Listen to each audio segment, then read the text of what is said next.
제가 봤던 기독교는 몇 가지 특징이 있었습니다. 제가 하나님을 믿기 전에 기독교는 일단 첫 번째 이기적이었습니다.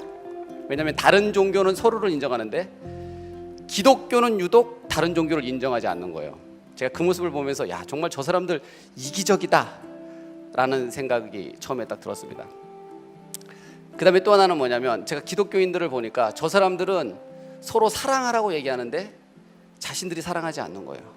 저에게는 항상 누군가 나에게 하나님을 믿으려고 할 때 풀리지 않는 두 가지가 하나가 있었어요. 뭐냐면 그것은 첫 번째는 모든 인간이 죽는다는 사실이에요. 나도 분명히 죽을 텐데 죽은 이후에 진짜 뭔가 있을까 없을까? 만약에 뭔가 없으면 다행이라고 생각했어요. 오히려. 근데 만약에 뭔가 있으면 어떻게 하지? 죽었는데 있네? 이러면 어떡하지? 만약에 0.1%라도 죽어서 아무것도 없으면 괜찮은데 죽었는데 뭐야, 기독교 진짜였어? 이러면 어떡하지?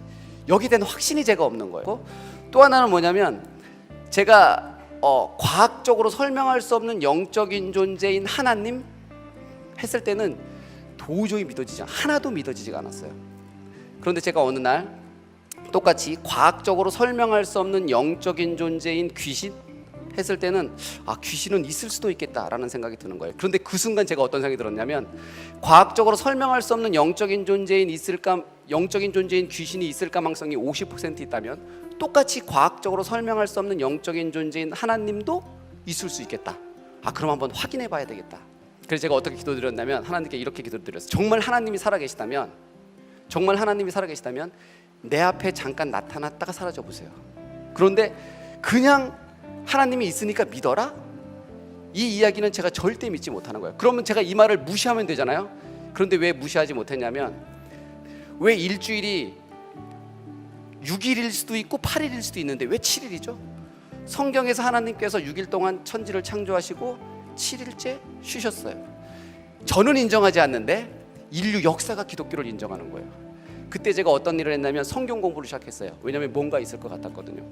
제가 성경 공부를 시작하고 나서 깜짝 놀란 게 뭐냐면 제가 그랬잖아요. 하나님 당신이 보여주세요. 그럼 당신을 믿겠습니다 라고 기도를 했었는데 성경에 보니까 실제로 예수님을 봤던 사람들에 의해서 예수님께서 십자가에 못 박혀 달리셔서 죽으시는 거예요.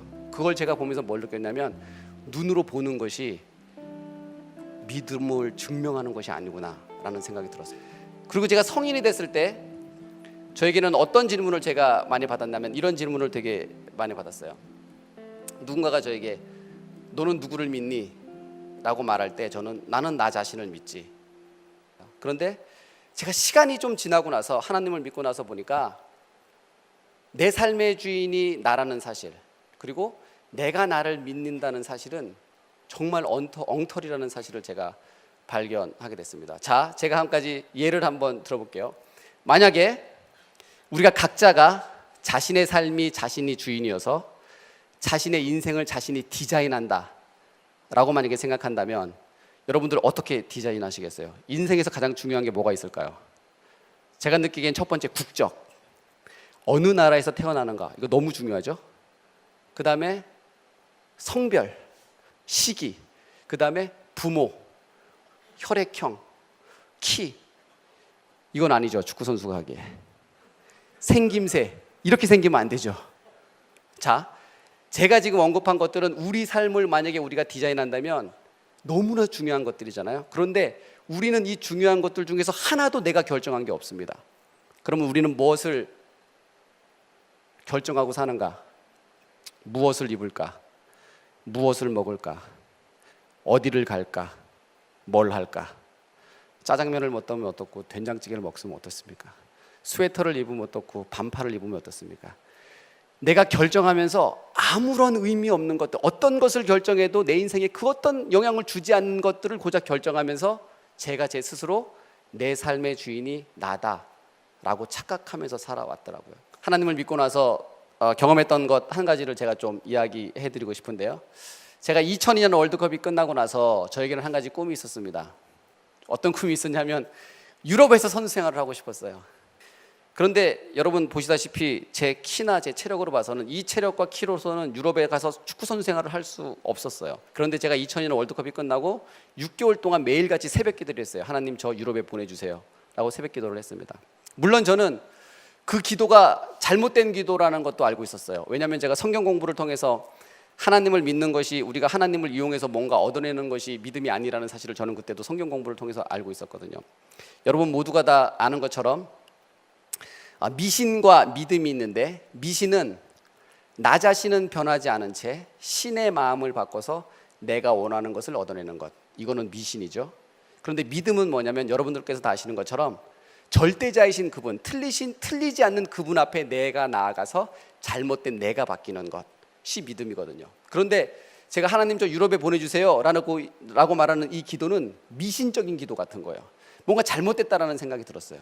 근데 그럼에도 불구하고 저는 이 기도를 6개월 동안 했습니다. 왜냐하면 제 능력으로는 불가능하다고 생각했으니까요. 2002년 11월 24일 제가 예배 전에 찬양을 하는데 갑자기 제 가슴이 뜨거워지기 시작했어요. 그리고 눈물이 막 나기 시작했어요. 그러면서 갑자기 가슴이 뜨거워지면서 뭔가 제 가슴 속에 쑥 들어오는 거예요.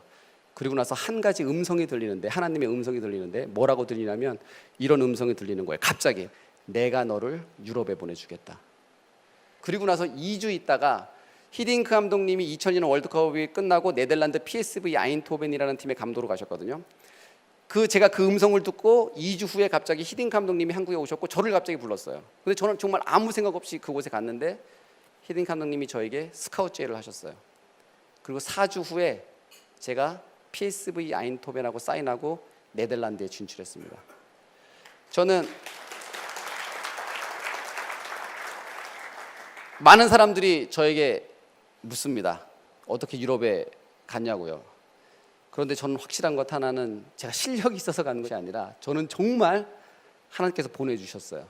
왜냐하면 제가 그날 들었던 그 하나님의 음성, 그것은 귀로 들리는 것이 아니라 제 가슴 속에서 울려 퍼지는 하나님의 음성을 저는 진짜 똑똑히 들었기 때문에 그렇습니다.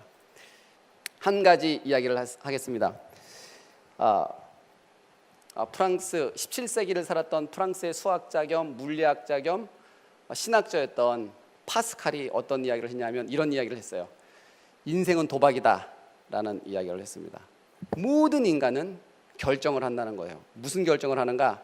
하나님을 믿는 것에 자기 인생을 걸든가, 하나님을 믿지 않는 것에 자기 인생을 걸든가, 하나님이 살아계시지 않다, 거짓이다라는 것에 여러분의 삶을 베팅을 했어요. 그곳에 여러분이 걸어서 인생을 걸어서 이겼어요. 그럼 하나님이 안 계시잖아요. 그럼 여러분이 이긴 거죠. 그럼 무슨 상태죠? 죽은 이후에 무의식의 상태. 그렇죠? 근데 여러분이 여러분의 삶을 하나님이 계시지 않다는 것에 베팅을 했어요. 졌어요. 그럼 어떻게 되죠? 지옥이 있는 거죠. 그럼 여러분들은 지옥에 가는 거예요. 자, 반대로 이제 여러분들이 여러분들의 삶을 하나님이 있는 것에 베팅을 했어요. 죽었어요. 하나님이 없어요. 그럼 어떻게 되죠? 무의식의 상태. 여러분들이 여러분의 삶을 하나님이 있는 것에 베팅을 했는데 죽었더니 하나님이 계세요. 이겼어요. 어떻게 되죠? 여러분은 천국 가요. 자, 이제 여기서 딜이 들어가도록 하겠습니다. 여러분이 만약에 하나님을 믿지 않는 것에 여러분의 삶을 걸면 여러분은 이겨야 본전이죠.